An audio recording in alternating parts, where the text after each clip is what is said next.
Le ministre de l'Environnement, de l'Eau et de l'Assainissement reçoit les honneurs militaires ici au Conseil régional du Centre-Sud.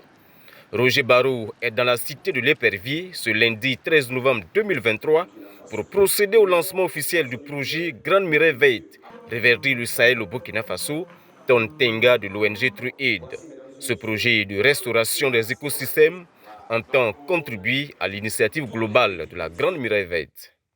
Distingués invités, mesdames et messieurs, au nom du gouvernement de transition et au nom de l'ensemble des acteurs de mise en œuvre, je lance officiellement le projet Grande Muraille Verte, reverdir le Sahel au Burkina Faso, projet Tontenga. Plein succès au projet, que la paix revienne dans notre pays. Je vous remercie. L'objectif de ce projet est de contribuer à l'atteinte des objectifs globaux de la Grande Muraille Verte, qui est de reverdir les pays sahéliens et sahéliens. Donc ce projet va contribuer à planter près de 6 millions d'arbres, ce qui serait près de 3 millions de tonnes d'équivalent carbone.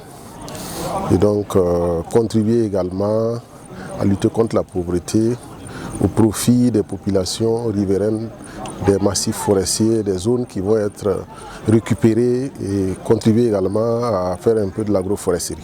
Roger Barrot a donc invité les populations bénéficiaires du projet à se l'approprier en s'impliquant activement dans les activités qui seront menées au cours des 8 années que va durer ce projet, tout en saluant TrueAid pour ses nombreux projets en vue de soutenir les initiatives gouvernementales. Le ministre en charge de l'Environnement a invité l'ONG à mettre en place un comité de suivi pour une mise en œuvre efficace du projet. On aura près de 5000 ménages qui vont bénéficier de la mise en œuvre du projet en termes de reboisement, de la réalisation de puits et d'autres activités agro-silvopastorales. Donc ça c'est très bien.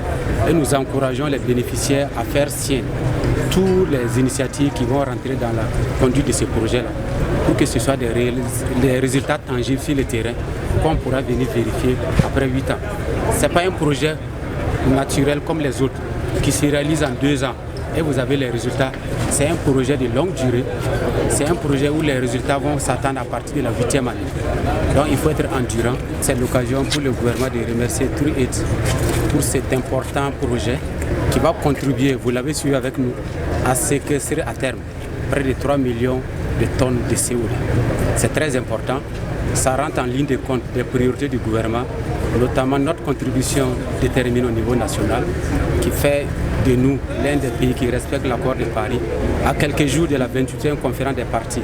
Le projet Tontenga sera donc focalisé sur les actions diverses en matière de restauration des forêts et des zones agricoles dégradées en permettant la séquestration de près de 3 millions de tonnes équivalent de carbone selon son coordinateur. C'est un projet vraiment novateur et en termes effectivement d'actions concrètes qu'on doit retenir, c'est principalement en fait les plantations et tout ce les plantations au niveau des zones nues en fait des forêts et au niveau aussi des parcs agroforestiers. Mais nous combinons avec d'autres actions en termes de CRS, DRS pour améliorer aussi bien la fertilité des sols pour que les plantes là puissent effectivement survivre et croître. Nous allons aussi mener un certain nombre d'actions concrètes sur le terrain en termes de production de ces plants et aussi en termes effectivement d'actions de protection pour assurer en fait un entretien adéquat pour que ces plants là survivent. Ce projet Tontenga de l'ONG TrueAid, qui fait suite à l'initiative de la gouvernance locale, les ressources forestières est mis en œuvre dans 37 sites forestiers situés dans 23 communes réparties dans les régions du Nord, du Centre-Sud, de l'Est et du Centre-Est à hauteur de plus de 15 milliards de francs CFA. La cérémonie de lancement officiel du projet a donné lieu à une plantation symbolique d'arbres au gouvernorat de la région du Centre-Sud. Qui vous dit longtemps, je suis facteur de pluie, je suis l'abri de la faute.